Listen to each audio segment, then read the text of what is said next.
Peace, family. What's up? So this is Muriel. I am trying something new.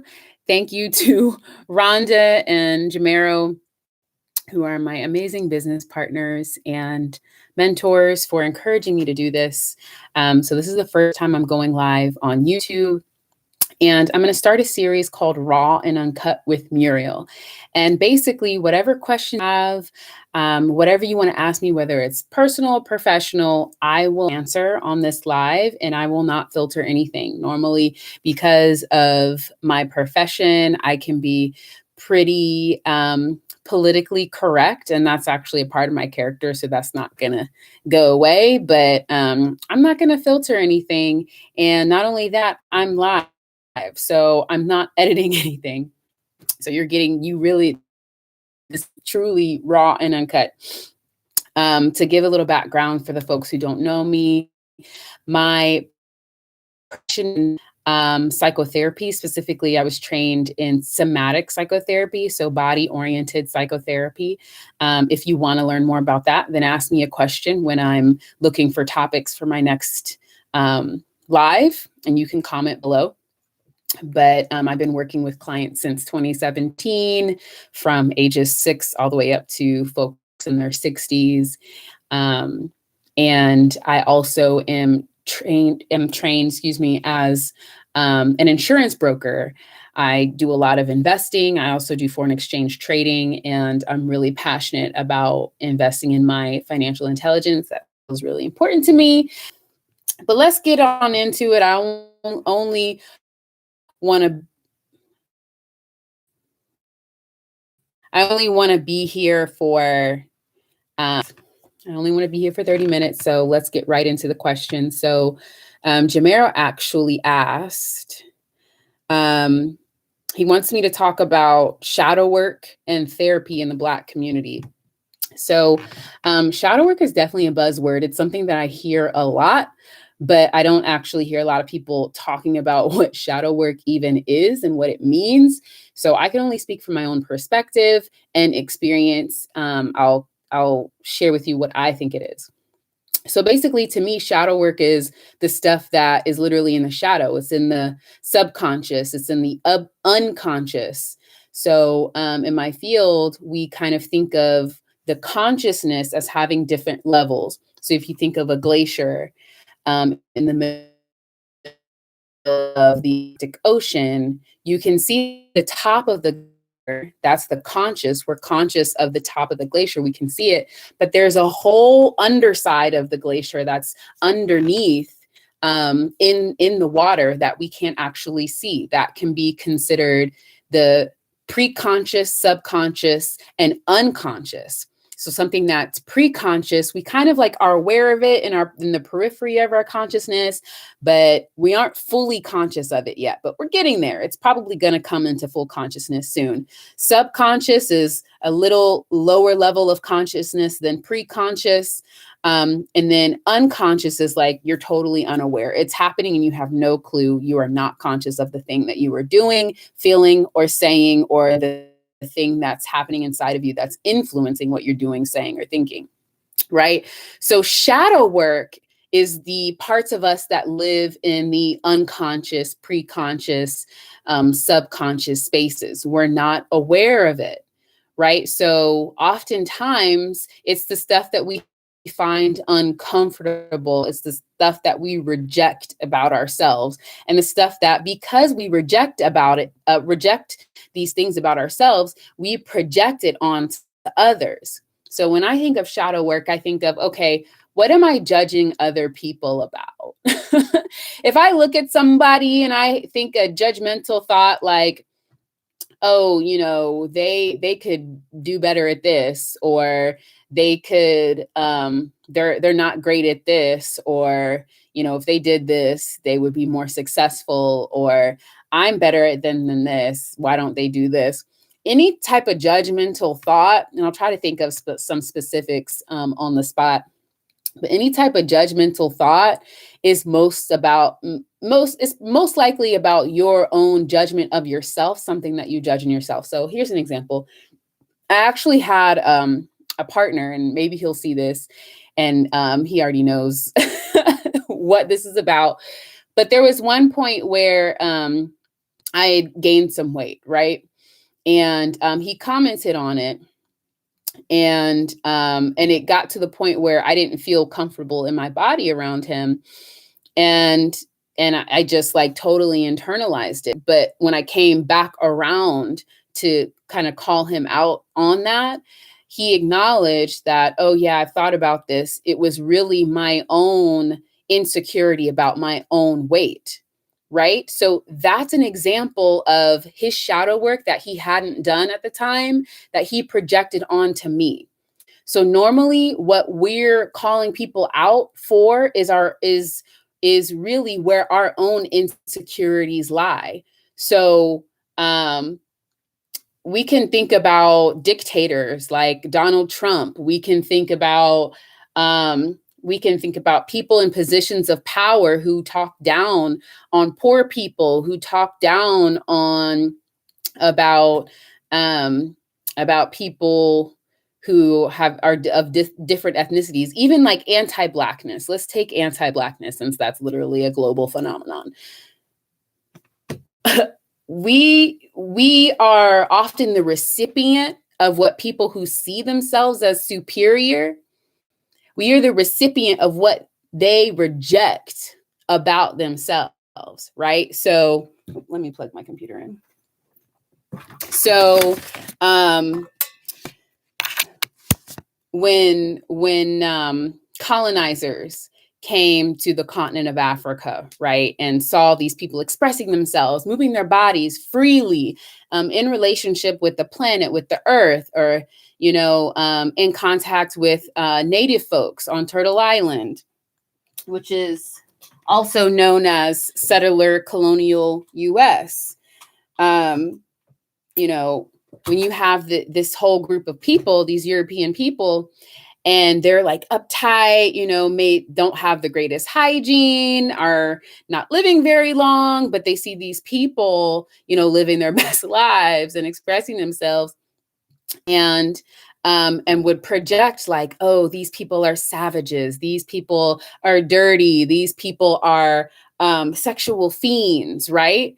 It's because they rejected that part of themselves from a place of shame or wherever it was coming from, whether it was religion or just like that superiority complex, rejecting that part of themselves and projecting it on to these melanated people, right? These native people. And so this still happens today when you have different groups of humans talking down about another group of human based off of some arbitrary trait, but most likely it has something to do with that person's insecurity around themselves, their sense of inadequacy, their sense of irrelevance. So there is one scholar named Frances Cress Welsing. Welsing, I always have trouble saying her name, Welsing, and she went to Germany to actually research and study the Nazis over there and to see like what is up with this mindset. Okay. And her theory is that these people who are attempting to annihilate entire populations, entire gene pools, is because of their fear of genetic inferiority, basically becoming genetically obsolete. Right. So in theory, it's been shown that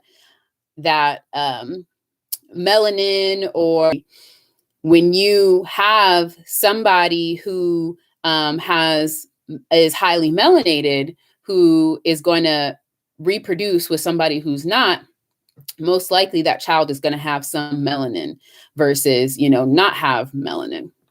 And that's based off of the melanin gene or the melanin protein having a dominant aspect. So for these people who are worried about their own, their genetic viability over time, right? They're going to project and do what they can to resist that mixing of people who have different traits, right? But it's a convenient thing to project on another group of people the thing that you reject about yourself. It's actually, I would dare say, a natural thing because it's kind of an ego survival tactic. It's something that's going to happen regardless. And I would say most of the time, at least today, in today's time, it's unconscious. It's happening in the unconscious. Your groups of people, like, because of the beauty standards in the United States based off of this, like, European thin waspy standard, still, unfortunately, there might be people who value a certain body type. So like, a thin body type, and say that, okay, that's healthy. And the person who's fat is not. And that person who's fat needs to get out there and run and work out. And if they're not, then, they don't value themselves. When in reality, that person is most likely projecting their insecurity about their own body on that fat person. That fat person may be happy, right? There are people with all kinds of body types, including fat body types, who are living their best life and love themselves more than people with a body type that meets, European standard of beauty.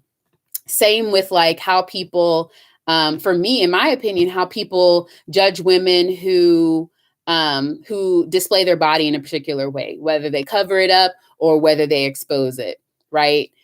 That judgment of how that woman embodies her body, in my opinion, is more of a reflection of the person who is giving the judgment in the first place. It all goes back to that saying, you point a finger, you got 3 fingers pointing back at you. That, y'all, is shadow work. When you point a finger, you got 3 fingers pointing back at you. That is shadow work. Exploring the 3 fingers that are pointing back at you. Exploring your unconscious biases that are contributing to how you view, how you see other people, how you interpret situations as, challenging, as beneficial, right? How you respond or how you react. Are you reactionary, right? That reaction versus response. A reaction is something that happens quickly. You're not really thinking through the consequences or whether it actually benefits your highest and greatest good or not. A response is taking your time to consciously assess a situation and making an intentional, conscious decision about how you're going to move next, right? So we tend to be a reactive society. This is true, in my opinion, as a whole, at the very least for United States, right? Specifically, we are a reactionary country. We are not proactive. And you can comment in the chat if you feel as though you see that in your local community. So in your county, in your city, in your family, right? In your job environment, where instead of planning for things that may come up, we react to them, even though we go through cycles, right? Of challenges that we could probably potentially predict. So when we think of shadow work, we're looking at the fingers pointing back to us, but we're also looking at patterns. Are we experiencing something that is not benefiting us over and over and over again? Okay, be conscious of that, recognize that, and ask the question, well, why do I keep attracting this? Why do I keep embodying this? Why do I keep reacting in this way to the same situation? And do that work. Most likely it has to do with childhood experience and intergenerational ancestral experiences that still live in us that we're healing, right? So the specific question was around shadow work and therapy in the Black community specifically.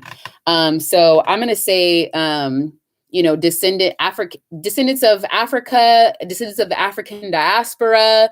Black is a wide array of people and who have a wide array of experiences and a wide array of shadow work. One thing that impacts us all is colonialism, no matter where we are.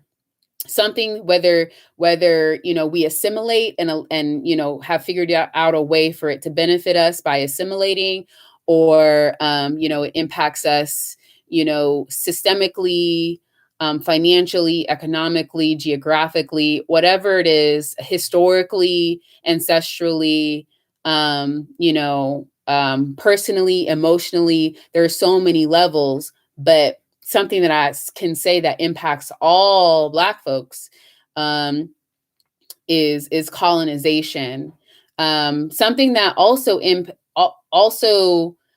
impacts us, that is still related to colonization, but I feel like it's more so related to pre-colonization, is our ingenuity and our genius, right? So melanated people, African descended people, are the creators of, I would say, most of the global majority of culture, right, around the world. And when we think of shadow work for the global majority, I would say, I'm just going to focus on us in the United States, because that's who I am. That's where I'm from. That's what I have the most experience with. So shadow work in the Black community in the United States. There's a lot I could say about this. There's a lot of things going on with us when it comes to our relationship with each other. So our relationship within our families, with our parents' relationships with their children, and across generations. Our relationship with wealth and money, or lack thereof, or in other words, our relationship to a scarcity mindset, our relationship to our self-worth. There are specific themes that I can definitely pull out for our community. Self-worth is a huge one. Looking externally for self-worth, whether it's to name brands, to dress ourselves up in a particular way. We get affirmations by other people. Oh, you got those new J's, like, that's what's up. We get recognition, which we as humans need that. We need that validation. But we give that to each other based off of something external that literally has nothing to do with our well-being. So that definitely self-worth. I would say our communication skills, and the reason why I brought up colonization and really enslavement is it's such a huge collective trauma that impacted us over such a long time, multiple centuries, that and that's in the largest scale has really never been addressed.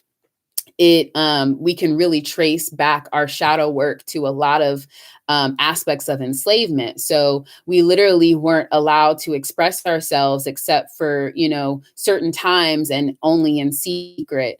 So as a survival mechanism, we learned not to do that. We learned not to, tell our children we love them, because they might be snatched away. And if we express that love fully, it would hurt more. But on the other end of that spectrum, there was a whole group of us that actually fought back, that ran away, that had this level of resilience, that manifested as resisting, not eating, right? Like literally feeding tubes that they give prisoners was invented to force feed enslaved Africans who refused to eat when after they were kidnapped and put on a ship, to come to the Americas or wherever in the diaspora. So we have this like resistance, right? If something isn't right, if something doesn't resonate with us, we have this resilience and resistance. So when we have this resilience and resistance, but we also have all this unconscious conditioning around how we survive, scarcity, how we think of our value, our ability to build wealth, we create an environment where we're just kind of like in limbo, swimming in confusion.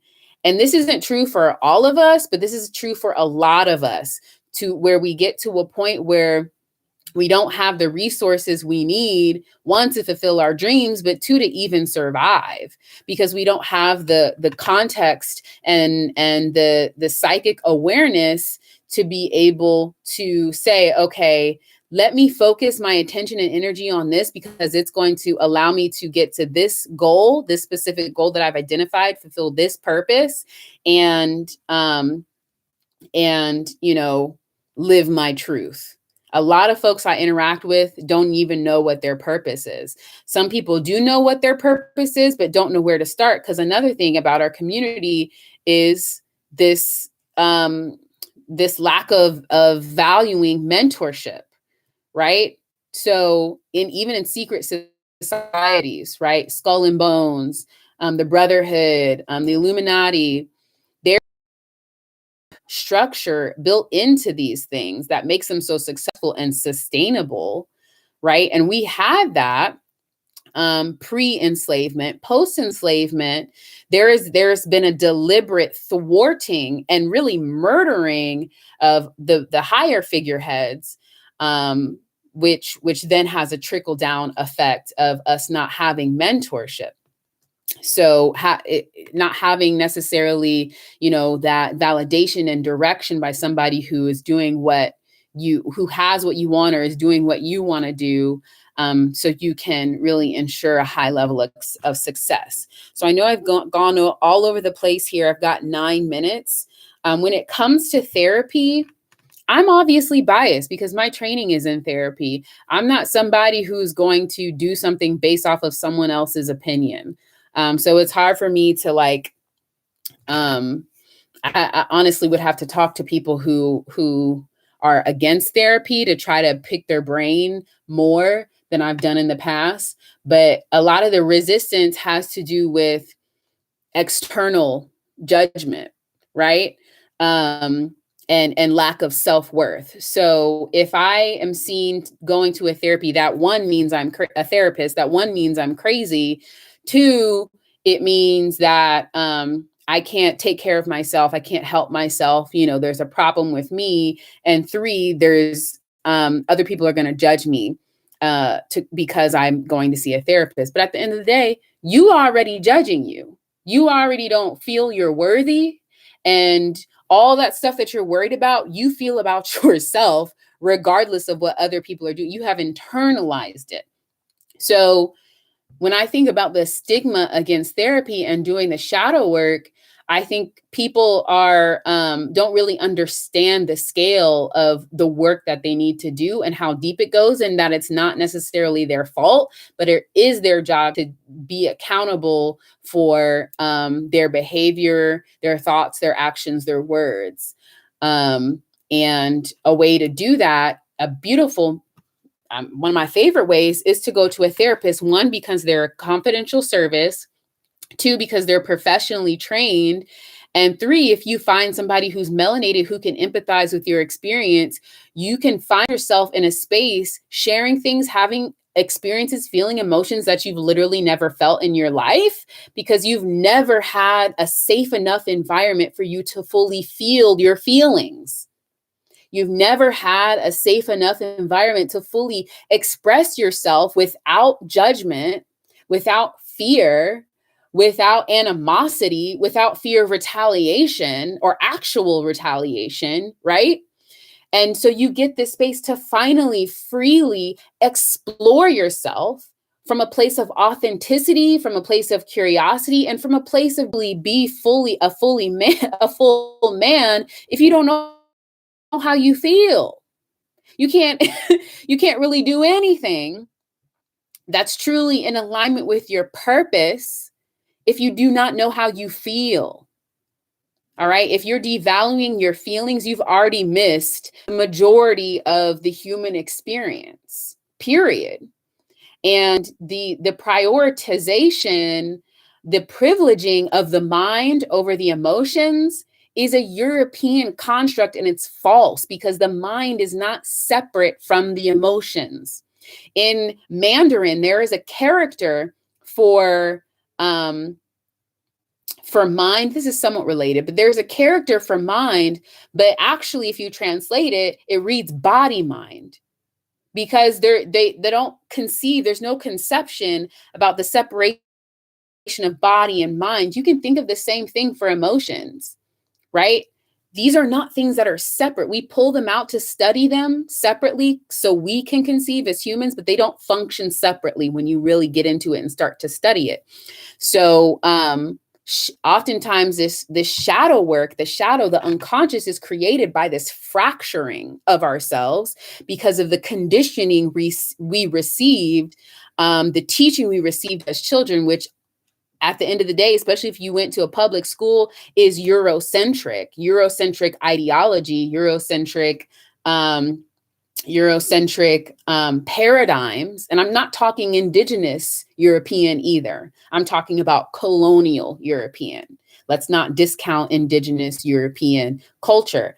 But colonial European culture that likes to fracture out, that likes to study things as separate, right? So when we fracture ourselves, we create pockets of ourselves that we do not see, that's outside of our peripheral vision. And those spaces, right? Unless we develop the skill to really read between the lines, we can totally miss throughout our entire lives if we do not put in intentional time to start to connect those fractured pieces and really attend to those parts of ourselves that seemed insignificant based off of our conditioning. Until we do that, these pieces of us stay unconscious. They impact how we relate to each other. They impact how we raise our children. That's another huge one that I don't have time to get into, but I can't tell you how many times I see, particularly since we're talking about Black people, my people exhibiting toxic behaviors towards their children, which is really based off of their inner child and the needs that their inner child didn't get met, that they're projecting now on their child, then perpetuating this toxic behavior across generations, right? So if we think of abuse, a child who is abused, who relates and express their emotions by yelling, by hitting, by cursing, right? And that's the way of relating. So without that, they feel unsafe because that's what they've gotten used to. Will then transfer that to their child. And this is going to impact how they relate to the world. So if that child, if that child may or may not have the opportunity to travel, get different jobs, their script that was passed down to them consciously or unconsciously is going to impact how they relate. So in shadow work, it's about asking ourselves the question of what we're missing, how any negative experience, how we contributed to it, how we influenced it, and taking a responsibility for that, being in a place of acceptance without judgment, and, asking for help when we need it. And ideally, that help can come from somebody who is trained in this and who also can empathize with your experience and identity. Okay, so that's all I've got for you. Thank you for those who tuned in and who watched this. I will be live tomorrow again. This is Raw and Uncut with Muriel, and it's been a pleasure. Peace.